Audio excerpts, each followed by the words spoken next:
안녕하세요 여러분. ICT 기술 이야기 임진철입니다.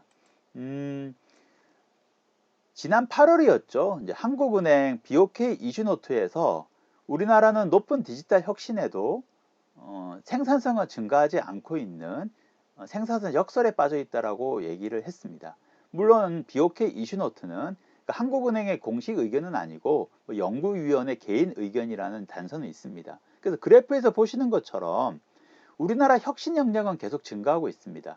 하지만은 생산성 증가율은 그렇지 못하고 있는 이러한 상태에 있습니다. 그리고 또 하나의 보고서가 있는데 작년 10월 달에 MIT와 보스턴 컨설팅 그룹 BCG에서 공동으로 발간을 했던 보고서입니다. 이거는 2020년 봄에 MIT와 BCG가 전 세계 112개 나라 대상으로 해서 29개 산업 그리고 약 3,000명 정도를 대상으로 해서 AI 성과에 대한 조사를 했습니다. 그런데 조사 결과 AI를 통한 재무적인 성과를 달성한 곳이 약 11%, 그러니까 한 10개 조직 중에서 한 개만이 이제 달성을 했다라고 이제 답변을 했습니다. 근데도 놀라운 거는 이 조사 대상의 조직들이 AI의 역량이 상당히 증가했음에도 불구하고 성과는 그렇게 높지 않은 결과가 나타났습니다. 보시는 것처럼 AI에 대한 전략을 가지고 있다라는 것도 예전과 비해 가지고서 상당히 증가를 했고, 그리고 적절한 AI 솔루션을 잘 활용을 하고 있다라는 답변도 증가를 했는데 재무적인 성과를 달성한 곳은 한 11%밖에 되지 않는 결과가 나타났습니다. 그러면은 왜 이런 결과가 나타났을까요? 디지털 기술을 도입을 했는데 생산성은 오르지 않고 도입한 효과도 낮은 이유가 도대체 무엇일까라는 것이죠. 여러 가지 이유가 있겠죠. 여러 가지 이유가 있는데 디지털 기술의 특성과 조직의 기술 수용성, 이 두 가지가 상당히 중요한 이유라고 생각을 합니다. 그럼 여기에 대해서 좀 알아보도록 하겠습니다. AI나 블록체인, IoT 같은 디지털 기술은 기반성과 범용성이라는 특성을 가지게 됩니다. 검색이나 CRM, ERP처럼 레이어가 높은 기술들은 그 자체가 목적이고 용도입니다. 검색의 용도와 목적은 무엇입니까? 당연히 검색이죠. CRM은 고객 관리죠. 이것처럼 응용 레이어에 속한 기술들은 그 자체가 목적이고 용도이기 때문에 도입을 하거나 적용을 하는 과정이 상당히 명쾌합니다. 그런데 디지털 기술들은 레이어가 낮은 기반 기술들입니다. 그래서 그 자체만으로서는 사실은 목적이 될 수가 없습니다. 다른 기술이나 어떤 다른 영역하고 잘 결합이 되어야만이 이제 활용성이 생기게 되는 것이죠. 예를 들어서 AI 기술 같은 경우에 안면 인식 기술하고 결합되어져 가지고서 높은 안면 인식률을 보이는 기술로서 이제 활용이 될 수가 있습니다. 그래서 이렇게 디지털 기술의 기반적 특성, 법령적 특성 때문에 기술 도입 전에 어디에 활용할 것인지, 그리고 어떤 용도로 사용할 것인지라는 그 과정을 꼭 거쳐야 됩니다. 그래서 그 디지털 기술의 등장과 활용 사이에는, 즉 본격적인 활용 사이에는 이제 갭이 존재할 수밖에 없는 이러한 이제 구조를 가지게 됩니다. 그리고 우리가 이 적절한 활용 분야를 발굴하지 않고서 그냥 무턱대고 도입을 하게 되면은 실제 그 필요성이라든지 그리고 그 조직의 비즈니스와 맞지 않기 때문에, 즉 필요성도 크게 없고 조직의 비즈니스와도 맞지 않기 때문에 당연히 활용성은 떨어지게 되고, 그로 인해서 도입의 효과가 낮을 수밖에 없는 그러한 결과를 가져오게 됩니다. 그리고 두 번째 원인이 조직의 기술 수용성인데, 기술을 도입했다고 기대만큼 효과를 달성하기는 솔직히 어렵습니다. 업무 방식과 그리고 조직의 구성 체계가 도입하는 기술에 맞게끔 변화가 돼야 됩니다. 그래서 조직의 기술 수용성이라는 것은 도입하는 기술에 맞춰 가지고서 일하는 방식과 조직 구성이 적절하게 변화가 되는 것, 이것을 갖다가 이제 말하게 되는데 1890년대 그 미국 공장에 이제 전기가 들어오기 시작을 했습니다. 그 전에는 이제 증기기관을 썼죠. 근데 증기기관 같은 경우에는 동력이 많이 필요한 어떤 공정이 있을 경우에는 증기기관 가까이 둬야 됩니다. 왜냐하면은 증기기관은 그 특성상 증기기관 가까이에서는 동력을 많이 받을 수가 있지만은 증기기관에서 멀어질수록 그 받을 수 있는 동력이 점점 줄어들기 때문에 그렇게 됩니다. 그래서 이제 공장에 생산의 어떤 프로세스가 있을 텐데 그 프로세스와 상관없이 뭐 말단에 있는 프로세스를 할지라도 동력이 많이 필요하면은 증기기관 옆에다 두는 그렇게 이제 공장을 구성을 하는 수밖에 없는 이제 상황인 거죠.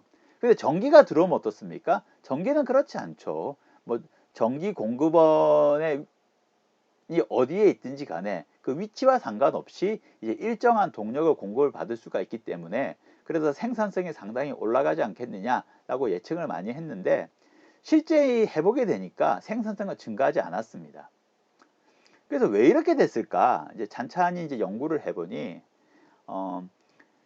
그 조직원들 그곳에서 실제적으로 이제 일하시는 분들이 일하는 방식이 증기기관을 활용했던 방식과 변함이 없었다는 거죠. 그리고 공장의 어떠한 모습 자체도 증기기관을 활용했을 때와 변함이 없었습니다.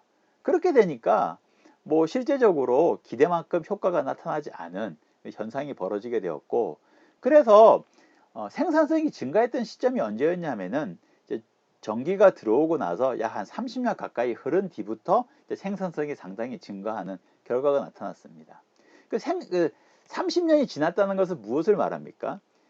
증기기관으로 생산을 하시던 그 조직원들 분들, 공장에서 일하시던 분들이 다 은퇴를 하시거나 퇴직을 하신 후에야 이제 실제적으로 이제 전기가 본격적으로 생산성 증가에 도움이 됐다. 이렇게 이제 볼 수가 있죠. 이것처럼 어떠한 기술이 아무리 들어와도 일하는 방식과 그리고 조직 구성원들의 어떠한 마인드, 태도가 변하지 않으면은 크게 효과를 볼 수가 없다라는 것을 갖다 우리가 알 수가 있습니다.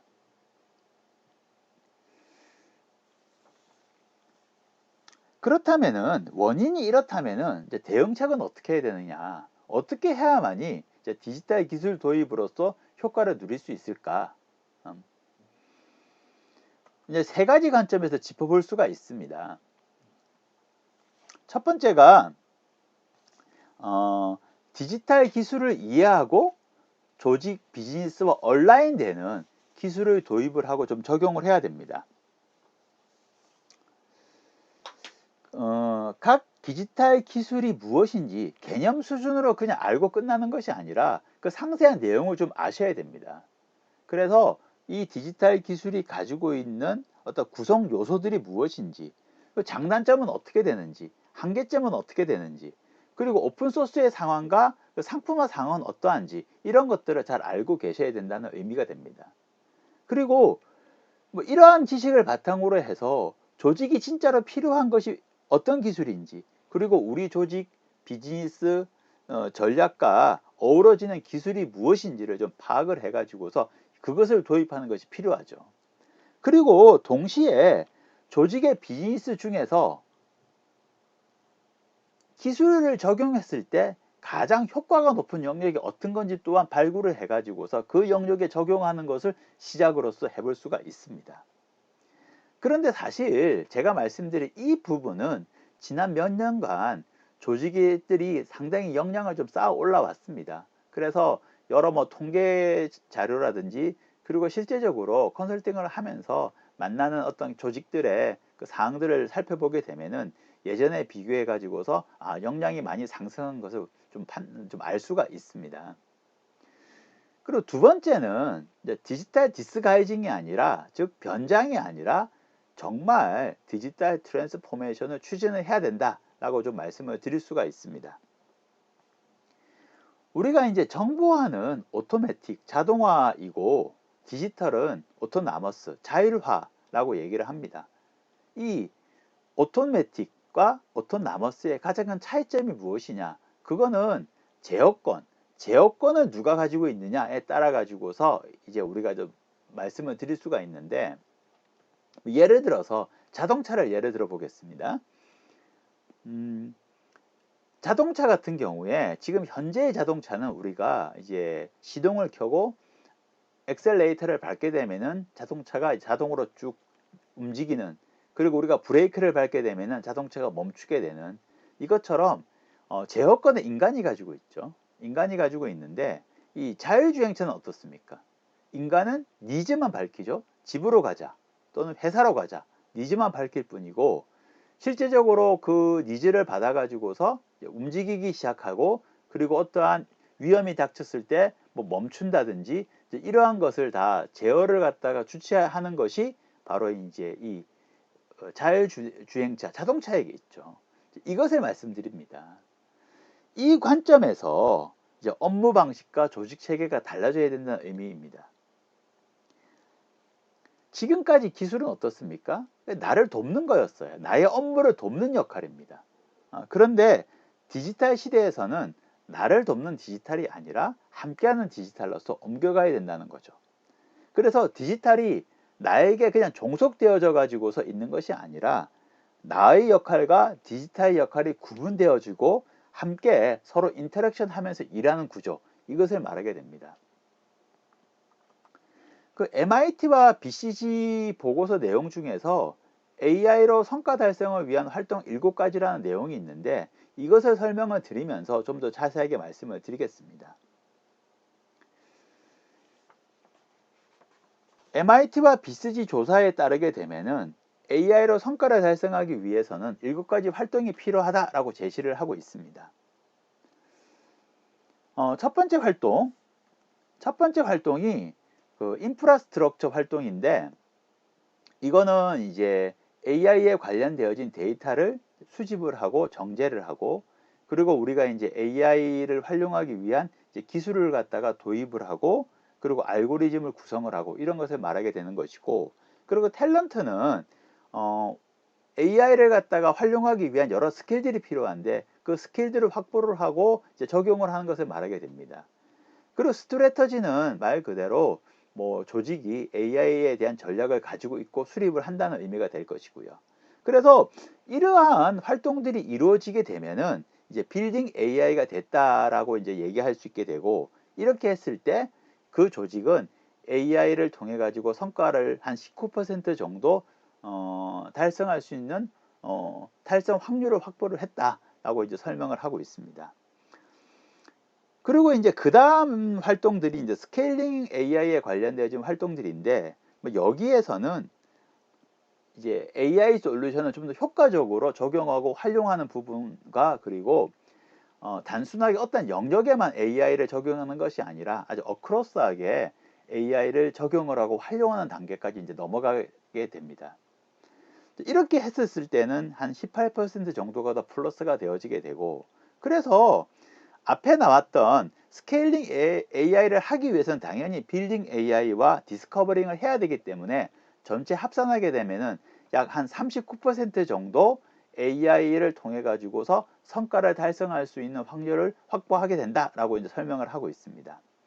그런데 사실 이 스케일링 AI에 관련되어진 활동까지만 하더라도 상당히 잘하는 겁니다. 이게 지금 잘하는 건데 이렇게까지 했는데도 39%밖에 되지가 않더라는 거죠. 그렇다면 무엇을 더 해야 되느냐? 그래서 이제 이 보고서에서는 Organizational Learning with AI라는 것을 해야 된다라고 얘기를 하고 있습니다. 여기에 관련된 활동이 2가지인데 하나가 날리지이고 하나가 이제 롤 역할에 대한 부분입니다. 날리지는 디지털 데이터와 인간의 경험이 합산되어져 가지고서 뭔가 이제 기초적인 데이터, 그리고 이제 그 지식들이 있게 되는데, 여기 이것을 가지고서 AI와 인간이 모두 지식이 성장을 하는 구조가 돼야 된다. 그러한 활동들을 끊임없이 해야 된다라고 얘기를 하고 있고, 이제 롤에 대한 부분들이 재밌는 건데, 상황에 맞춰 가지고서 인간의 역할과 AI의 역할이 잘 구분되어지고, 그리고 인간의 역할이 무엇이고 AI의 역할이 무엇인지를 최적화시키는 활동들을 계속 해야 된다는 것입니다. 무슨 얘기냐면은, 예를 들어서 어떤 상황에서는 AI가 방법을 제시하고 그리고 인간이 그 방법을 보고서 이 방법으로 하겠다라고 이제 결정을 하게 될 것입니다. 그렇게 되면 AI는 방법을 제시하는 제시자의 역할이 되는 것이고 인간은 결정하는 결정자의 역할이 되는 것이죠. 그리고 또 다른 상황에서는 인간이 방안을 제시할 겁니다. 이 방안으로 하겠다라고 했었을 때 AI는 그 방안을 평가를 해볼 수가 있게 되겠죠. 그래서 그 방안을 적용했을 때 뭐 어떠한 결과가 일어날 것 같다. 뭐 이렇게 이밸류에이팅을 하게 될 것인데 이 상황에서는 인간은 방안을 제시하는 제시자가 될 것이고 AI는 평가하는 평가자 역할을 하게 될 것입니다. 그래서 이것처럼 그 상황에 맞춰 가지고서 AI의 역할과 인간의 역할을 가장 최적화하는 것을 계속해서 노력하고 활동해야 된다. 이러한 것을 하는 활동이 바로 오거니제이션 러닝 위드 AI다 라고 얘기를 하고 있고, 이것이 잘 이루어지게 되면은 AI를 통해 가지고 성과 달성이 한 34% 정도 올라간다. 그래서 이 활동을 하기 위해서는 앞쪽에 있는 스케일링, 빌딩, 디스커버링은 당연히 하게 되니까 전체적으로 합산을 하게 되면은 73% 정도 성공의 확률이 확보가 되어진다 라고 이제 이 보고서에서는 얘기를 하고 있습니다. 세 번째가 비기술적인 혁신에 투자를 해야 된다라고 이제 볼 수가 있습니다. 디지털 기술로 발생하는 혁신, 이 혁신을 활용하는 주체들은 당연히 조직의 구성원들이죠. 이 조직 구성원들이 혁신을 수용을 하고 혁신을 활용할 수 있게끔 뭔가 체계를 갖춰야 됩니다. 그래서 조직 구성원을 교육을 하고 업무 프로세스를 재설계하는 것이 필요하죠. 특히 기존 산업하고 ICT가 아주 융합이 고도화될수록 조직 개선과 업무 프로세스 재설계는 상당히 중요합니다. 그 MIT 대학의 그 에릭 브론졸프슨 교수님께서는 이제 시골길 포장만으로는 성과를 기대할 수 없다라고 이제 본인의 제2의 기계 시대라는 저서에서 얘기를 했습니다. 그리고 이제 또한 본인이 2002년에 발표를 했던 이제 인텐저블 에셋츠라는 이 자료에서 컴퓨터에 1달러를 투자를 하게 되면은 이제 소프트웨어나 직원에 대한 교육 그리고 업무 프로세스 재설계에는 9달러를 써야 된다라고 이제 주장을 했었죠. 그만큼 비기술적 혁신에 많은 공을 들여야만이 좋은 결과를 얻을 수 있다라는 이제 그 얘기가 될 수가 있습니다. 그런데 사실 우리나라는 이러한 무형 투자에 투자하는 것이 좀 인색합니다. 그래서 미국과 우리나라 무형 투자를 비교하게 되면은 우리나라가 한 미국의 절반 조금 더 넘는 그 수준밖에 되지를 않습니다. 지금 시대는 이제 산업화를 지나서 정보화를 거쳐서 이제 디지털화 시대에 접어들었습니다. 근데 디지털화라는 거는 앞에서 말씀드린 것처럼 기술의 도입뿐만 아니라 조직의 변화를 반드시 이제 발생시켜야 됩니다. 그렇게 해야만이 이제 디지털 기술을 도입을 했을 때에 이제 우리가 기대하는 성과를 갖다가 달성할 수가 있습니다. 예, 오늘 준비한 영상은 여기까지고요. 다음 시간에는 또 다른 영상으로서 찾아뵙도록 하겠습니다. 감사합니다.